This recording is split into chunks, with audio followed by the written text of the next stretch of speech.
Once upon a time, there lived a poor farmer. He worked hard every single day. His hands were rough from digging, his back always ached, but he never complained. Why? Because he loved his wife. His wife was very beautiful. People from nearby villages talked about her beauty, but she cared only about herself. Her face, her clothes, her hair, her jewelry.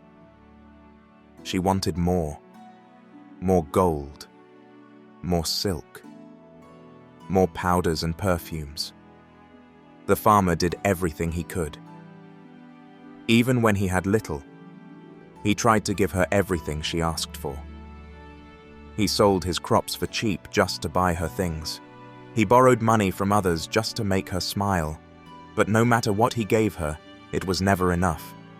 One day, disaster struck. She fell very ill. Her hands were cold, her skin pale, and no doctor could save her. The farmer held her hand as she took her last breath.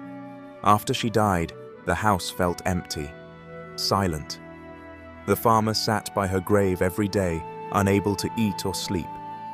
But one morning, he stood up and said, "I will not give up.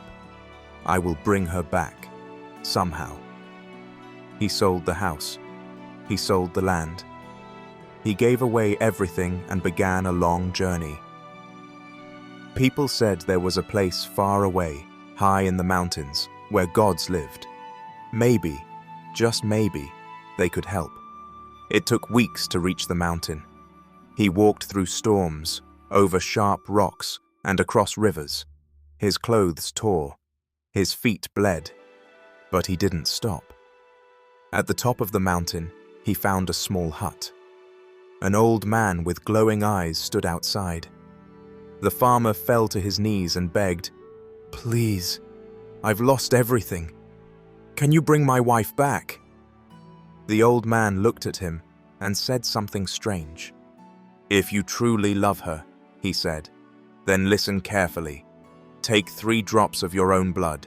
Place them gently into her mouth. She will come back to life."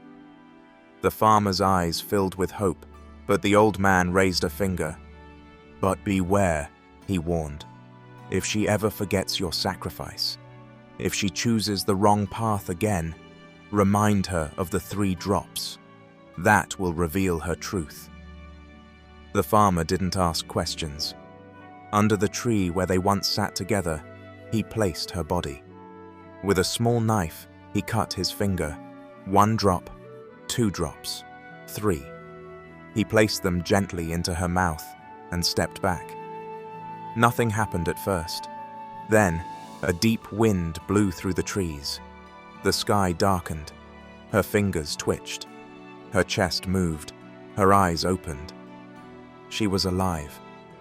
Tears rolled down his face. He hugged her tightly. She was confused, weak, but she was back. He smiled and said, "We'll build everything again. I don't need much, as long as you're with me." But she looked around. "Where is our house?" she asked. "Gone," he said. "I sold everything to bring you back." She looked at her hands, once soft, now dusty. Her face, once glowing with perfume and powder, now bare. "You mean we have nothing?" "No," the farmer said, still smiling. "We have each other." But she didn't smile. They walked for days, sleeping under trees, eating fruits from the forest. One day, they reached a port town, crowded, noisy, filled with lights, music, and gold. There, a rich man saw her. He was riding a golden carriage, wearing shining clothes. He looked at her and said, "You are far too beautiful to live like this. Come with me. I'll give you everything: gold, silk, jewels." The farmer grabbed her hand. "Please, let's just go. We'll find work. We'll build a small life again." But she looked at the rich man, then at her torn dress, then at the farmer's dusty face, and she let go. She stepped into the golden carriage and left, without even looking back. The farmer stood there for hours, staring at the empty road. The woman he loved, the woman he gave his life for, was gone. Again. This time, she didn't die. But something inside him did. Still, he didn't hate her. He didn't curse her. All he carried was sadness. A full year passed. He worked small jobs, carrying sacks at the port, cleaning stables, breaking stones. He ate dry bread, drank muddy water. But deep in his heart, he still believed that one day she would remember. One evening, while delivering goods to a rich house, he heard laughter, a familiar laugh. His heart stopped.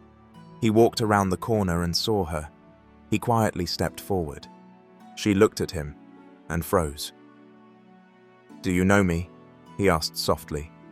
She looked at him, then laughed nervously. "You're still alive. I thought you had disappeared." "I waited for you," he said. "I hoped you would come back." She shrugged. "Come back? Why would I? Look at me. I have everything now. Servants, palaces, perfume. Why should I live in the dirt again?" He stepped closer and said gently, "You're alive because of me. Do you remember? 3 drops of my blood. That's what brought you back." She rolled her eyes. "Oh, please. That story? You think I'm alive because of that?" He nodded. "Yes. And I still love you. I never stopped."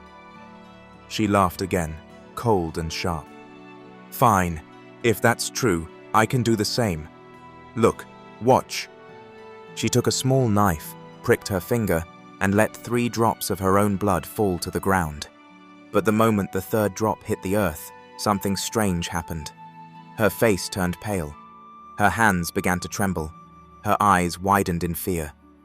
She tried to speak, but no words came. Her body shrunk, her bones cracked, her skin turned thin like paper. And within seconds, she had turned into a mosquito. The farmer stood silently, watching the little creature fly around, confused and lost.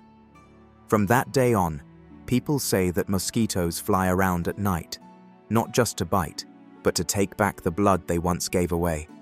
That mosquito, once a proud and beautiful woman, now searches for 3 drops of blood, hoping to become human again. But no matter how many drops she drinks, she never becomes who she once was, because she forgot what really matters. The farmer gave everything, his home, his comfort, even his blood, just to bring back someone he loved. But in return, he was left behind. When we forget the value of love, when we choose pride over gratitude, we lose something much more important than money. We lose our soul. So the next time someone helps you, stands by you, or sacrifices for you, don't forget it. Because those people, they are rare, and once lost, they may never return.